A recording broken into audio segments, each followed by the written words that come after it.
সাংগঠনিক রদবদল তো হবেই, ঠিক সময় মতো হবে। এটা নিয়ে কাউকে কোনো চিন্তা করতে হবে না। যার দলের জন্য যারা কাজ করছেন তাদের চিন্তা করার ব্যাপার নেই। আম গাছে যদি আম ঝোলে তাহলে আম গাছ, কলা গাছে কলা বেরোলে কলা গাছ।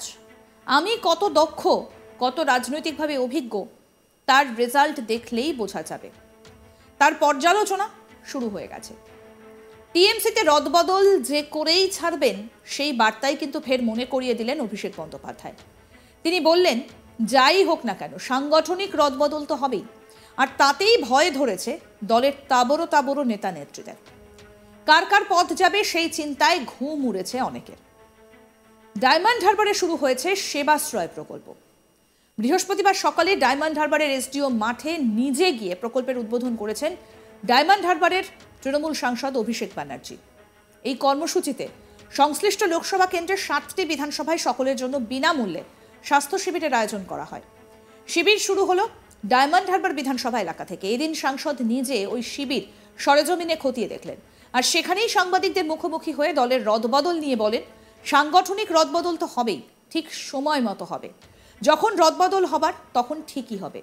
এটা নিয়ে কাউকে চিন্তা করতে হবে না। যার দলের জন্য কাজ করছেন যারা, তাদের চিন্তা করার ব্যাপার নেই। আম গাছে যদি আম ঝোলে তাহলে আম গাছ, কলা গাছে কলা বেরোলে কলা গাছ। আমি কত দক্ষ, কত রাজনৈতিকভাবে অভিজ্ঞ তার রেজাল্ট দেখলেই বোঝা যাবে। তার পর্যালোচনা প্রসেস শুরু হয়ে গেছে। আমি আগেই বলেছিলাম, আমার মতো আমি করে দলনেত্রীর কাছে তা জমা দিয়েছি। যখন হবে আপনারা দেখতে পাবেন। নির্বাচন, পুজো, বড়দিন ছিল তাই সময় লেগেছে, কিন্তু ঠিক সব হবে। কি বলছেন তৃণমূল সাংসদ অভিষেক বন্দ্যোপাধ্যায়, আসুন শোনাই। সাংগঠনিক রদবদল তো হবেই।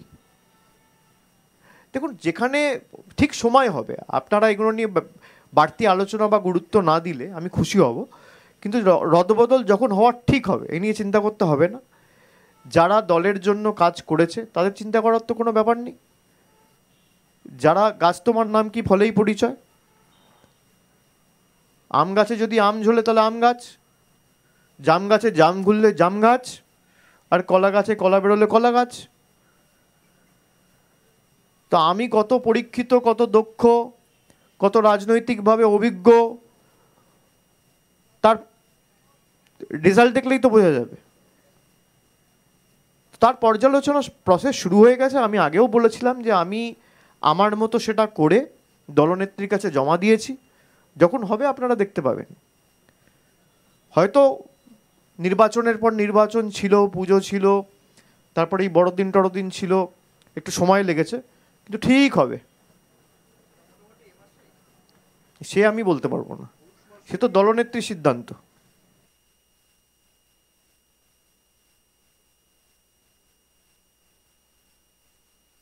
অনুপ্রবেশ নিয়ে অভিষেক ব্যানার্জি বলেন, মিথ্যে ভেদ করে সত্যি বেরিয়ে আসবে। যারা নিজেদের স্বার্থ চরিতার্থ করার জন্য বাংলাকে অপমান করছে, যারা বলছে বাংলা জঙ্গিদের ঘাঁটি, যারা বলছে ইউনূস সরকার বাংলাতে বাংলাদেশ থেকে লোক ঢোকাচ্ছে, তাদের চক্রান্ত আবার মানুষের সামনে আসবে। মানুষ জানে পশ্চিমবঙ্গের পুলিশ বর্ডার পাহারা দেয় না, বিএসএফ দেয়। আর তাদের যদি অসুবিধে হয় তাহলে নোটিফিকেশন করে বাংলার সরকারের ওপর দায়িত্ব দিয়ে দিক, তারপরে দেখুন না কটা হয়। শোনাব এই বিষয়ে কি বলছেন তৃণমূল সাংসদ। সত্য সূর্যের মতো, সূর্যকে হাত দিয়ে চেপে রাখা যায় না।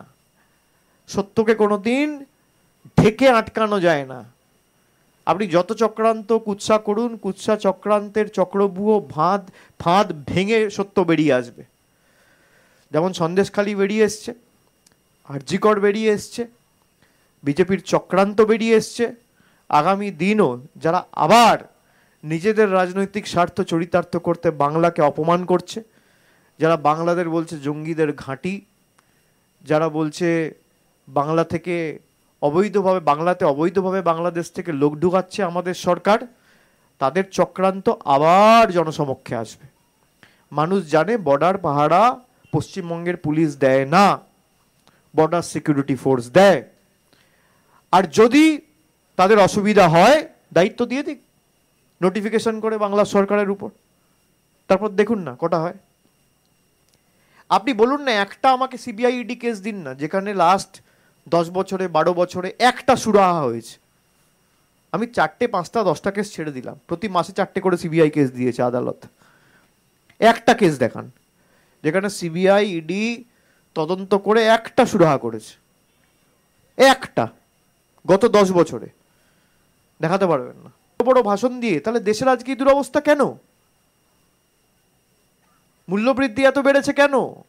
গরিব মানুষের হাতে কর্মসংস্থান নেই, 2 দিন 4 দিন অন্তর অন্তর একটা করে বড় বড় রেল দুর্ঘটনা।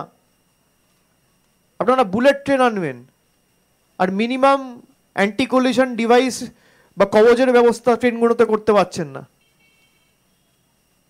বাংলা নাকি জঙ্গিদের হাব, আর ত্রিপুরায় শয়ে শয়ে জঙ্গিরা ধরা পড়ছে, বাংলাদেশিরা অবৈধভাবে প্রবেশ করতে গিয়ে ধরা পড়ছে।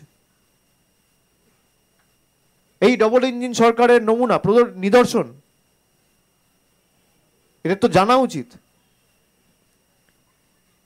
যাই হোক, আমি আশাও করি না, কিন্তু আমি এটুকু আশা করি যে আপনারা পাল্টা প্রশ্নগুলো এদেরকে করুন।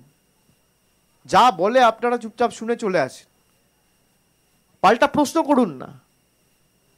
সন্দেশখালীর ওই মণ্ডল সভাপতি কোথায়? প্রশ্ন করেছেন? তাকে তো বাজারে দেখা যাচ্ছে না। আর ভিডিওটা জনসমক্ষে আসার পর, যেখানে উনি নিজে মুখে বলছেন যে এই ঘটনাগুলো ঘটাতে হবে, বন্দুক চাইছেন, মদের জন্য টাকা চাইছেন, প্রতিটা বুথে 5,000 টাকা করে মদ বেলাবেন, মহিলাদের দিয়ে তিনি সাদা পেপারে সই করিয়ে ফলস কমপ্লেন করিয়ে থানায় জমা দিয়েছেন বলে নিজে স্বীকার করছেন। কোথায় সে মণ্ডল সভাপতি? গতকাল তো বিজেপির মিটিংয়ে দেখলাম না। কোথায়? তাকে লুকিয়ে রাখা হয়েছে যাতে সত্য সামনে না আসে। নতুন বছরের শুরুতেই সাংগঠনিক রদবদল নিয়ে আবার মুখ খুললেন অভিষেক বন্দ্যোপাধ্যায়। তিনি বলছেন, সাংগঠনিক রদবদল তো হবেই, ঠিক সময় মতো হবে এবং এটা নিয়ে কাউকে চিন্তা করতে হবে না। যারা দলের জন্য কাজ করেছেন তাদের চিন্তা করার ব্যাপার নেই। আম গাছে যদি আম ঝোলে তাহলে আম গাছ, কলা গাছে কলা বেরোলে কলা গাছ। আসুন আরেকবার শোনাই আপনাদের নতুন বছরের শুরুতে সাংগঠনিক রদবদল নিয়ে কি বললেন অভিষেক ব্যানার্জি। সাংগঠনিক রদবদল তো হবেই। দেখুন, যেখানে ঠিক সময় হবে, আপনারা এগুলো নিয়ে বাড়তি আলোচনা বা গুরুত্ব না দিলে আমি খুশি হব, কিন্তু রদবদল যখন হওয়ার ঠিক হবে এ নিয়ে চিন্তা করতে হবে না। যারা দলের জন্য কাজ করেছে তাদের চিন্তা করার তো কোনো ব্যাপার নেই। যারা গাছ, তোমার নাম কি ফলেই পরিচয়। আম গাছে যদি আম ঝোলে তাহলে আম গাছ, জাম গাছে জাম ঘুরলে জাম গাছ, আর কলা গাছে কলা বেরোলে কলা গাছ। তো আমি কত পরীক্ষিত, কত দক্ষ, কত রাজনৈতিকভাবে অভিজ্ঞ। আরো আপডেট পেতে দেখতে থাকুন আজ তাক বাংলা। সাবস্ক্রাইব করুন, নোটিফিকেশন পেতে বেল বাটন অপশন প্রেস করুন, হোয়াটসঅ্যাপে ফলো করুন আজ তাক বাংলা।